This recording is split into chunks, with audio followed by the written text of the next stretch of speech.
Okay. So இன்றைக்கி amines வந்து nitrous acid கூட ரியாக்ட் ஆனால் என்ன மாதிரி ப்ராடக்ட்ஸ் கிடைக்கும் அப்படிங்கிறத நம்ம ஃபர்ஸ்ட் பார்க்க போகிறோம். So first let us talk about எப்படி நமக்கு நைட்ரஸ் ஆசிட் கிடைக்குது. நைட்ரஸ் ஆசிடோட ஃபார்முலா வந்து HNO2. HNO2 நமக்கு எப்படி கிடைக்கும்னா sodium nitrate plus hydrochloric acid ரெண்டுத்தையுமே கோல்டு கண்டிஷனில் நம்ம ரியாக்ட் பண்ணோம். கோல்டு கண்டிஷனில் ரியாக்ட் பண்ணும்போது நமக்கு HNO2 அதாவது நைட்ரஸ் ஆசிட் கிடைக்கும். இப்போது இந்த நைட்ரஸ் ஆசிட் இப்போ எப்படி நம்ம அமைன்ஸ் கூட ரியாக்ட் பண்ணுறதுன்னு பார்க்கலாம். ஃபர்ஸ்ட் இப்போ நம்ம ப்ரைமரி அமைன்ஸ் மட்டும் எடுத்துக்கலாம். ப்ரைமரி அலிஃபேட்டிக் அமைன்ஸ் எடுத்துக்கலாம். இதுதான் ப்ரைமரி அலிஃபேட்டிக் அமைன் இல்லையா. ஸோ இதை HNO2 கூட ரியாக்ட் பண்ணும்போது நமக்கு என்ன கிடைக்குன்னா டயசோனியம் சால்ட் வந்து கிடைக்கும். ஓகே. இந்த டயசோனியம் சால்ட் வந்து அன்ஸ்டேபிள் அப்படிங்கிறதுனால அதை நம்ம வாட்டர் கூட ரியாக்ட் பண்ணுறோம். வாட்டர் கூட ரியாக்ட் பண்ணும்போது நமக்கு ROH N2 and HCl வந்து கிடைக்கும். எப்படின்னு பார்த்தீங்கன்னா இந்த N2 இருக்குல்ல, இந்த N2 வந்து கேஸாக வந்து வெளியே போயிடும். ஸோ இங்கே H வந்து என்ன, இந்த H2 எப்படி பிரியும்னா H+ அண்ட் OH மைனஸாக பிரியும். இந்த H+ போயிட்டு குளோரின் கூட சேர்ந்து ஹைட்ரோக்ளோரிக் ஆசிடாக வெளியே போயிடும். இந்த ROH வந்து ஃபார்ம் ஆகும் நமக்கு. So this is of diazonium salt நமக்கு வாட்டர் கூட ரியாக்ட் ஆகும்போது என்ன ப்ராடக்ட்ஸ் கிடைக்குதுங்கிறது தான். நெக்ஸ்ட் இப்போ ப்ரைமரி அரோமேட்டிக் அமைன்ஸ் வந்து பார்க்க போகிறோம். இதுதான் ப்ரைமரி அரோமேட்டிக் அமைனுக்கு நம்ம அனலின் எடுத்துக்கிறோம். அனலின் வந்து நைட்ரஸ் ஆசிட் கூட ரியாக்ட் பண்ணும்போது அதே மாதிரி நமக்கு டயசோனியம் சால்ட் கிடைக்கும். And along with that sodium chloride and water வந்து நமக்கு ப்ராடக்டாக கிடைக்கும். ஓகே. நெக்ஸ்ட்டு செகண்டரி அமைன்ஸ் கூட நைட்ரஸ் ஆசிட் ரியாக்ட் பண்ணால் என்ன ப்ராடக்ட் கிடைக்கும்னு பார்க்கலாம். இப்போது செகண்டரி அலிஃபேட்டிக் அமைன் எடுத்துக்கிறோம். Okay. Secondary aliphatic amine. Secondary amine அப்படின்னா நமக்கு 2 ஆல்கைல் குரூப்ஸ் இருக்கணும். அண்ட் அது நைட்ரஸ் ஆசிட் ரியாக்ட் ஆகும்போது நீங்கள் நைட்ரஸ் ஆசிடை வந்து இப்படியும் எழுதலாம். ஓகே. இப்படி எழுதும்போது இந்த அமைனில் இருக்கக்கூடிய ஹைட்ரஜனும் இங்கே இருக்கிற OHும் வந்து ஆஸ் வாட்டர் மாலிகுலாக வெளியே எலிமினேட் ஆகி போயிடுவாங்க. எலிமினேட் ஆகி போனதுக்கப்புறமா ரிமைனிங் இருக்கிற N டபுள் பாண்ட் இருக்குல்ல, இது வந்து நம்ம நைட்ரோசோ காம்பவுண்டுன்னு சொல்லுவோம். இந்த நைட்ரோசோ காம்பவுண்ட் டைரெக்டாக போயிட்டு இந்த நைட்ரஜன் கூட அட்டாக் ஆகும். This is a product. நமக்கு 2 ஆல்கைல் குரூப் இருக்குது அண்ட் அலாங் வித் தட் ஒரு நைட்ரோசோ காம்பவுண்ட் வந்து அட்டாச் ஆகிருக்கு. This is the product. Okay. Next secondary aromatic அமைன்னா அரோமேட்டிக்னா அட்லீஸ்ட் ஒரு பென்சின் குரூப்பாவது இருக்கணும். அதுதான் வந்து அரோமேட்டிக் அமைன்.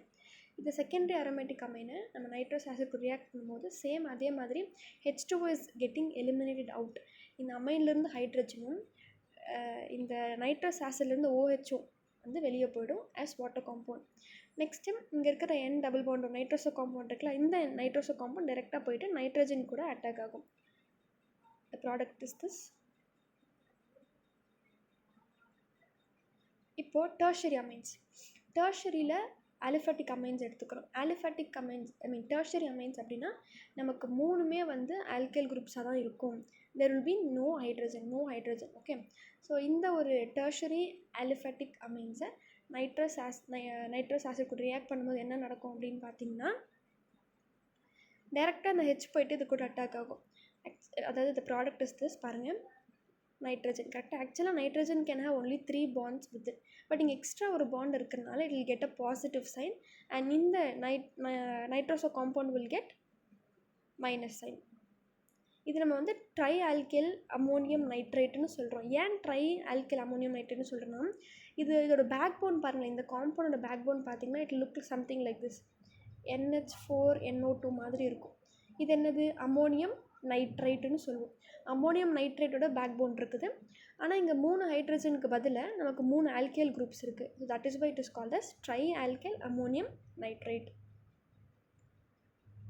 நெக்ஸ்ட்டு இப்போ நம்ம டெர்ஷரி அரோமேட்டிக் அமைன் வந்து எடுத்துக்கிறோம். அரோமேட்டிக்னு என்ன, அட்லீஸ்ட் ஒரு பென்சின் குரூப்பாவது இருக்கணும் அண்ட் ரிமைனிங் 2மே வந்து ஆல்கைல் குரூப்ஸாக இருக்கலாம், இல்லைனா இன்னொரு அரோமேட்டிக் காம்பவுண்ட் கூட வரலாம்.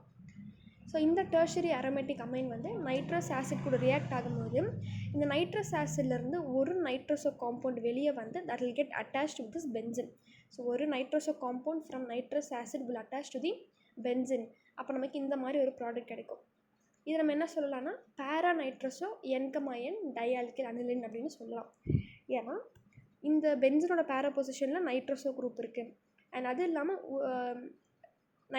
நைட்ரஜன் கூட இங்கே ஒரு ஆல்கைல் இங்கே ஒரு ஆல்கைல் குரூப் இருக்கு இல்லையா. அதனால் N, டை ஆல்கைல், இது ஒரு ஆல்கைல் இது ஒரு alkyl that is attached with what, nitrogen. அதனால் N, டை ஆல்கைல் அப்படின்னு சொல்கிறோம். அண்ட் இதோட பேக் போன் என்ன, RNH2 தானே. அதனால் that is called as aniline, para nitroso என்கமாயம் டை ஆல்கைல் அனிலின் அப்படின்னு சொல்கிறோம்.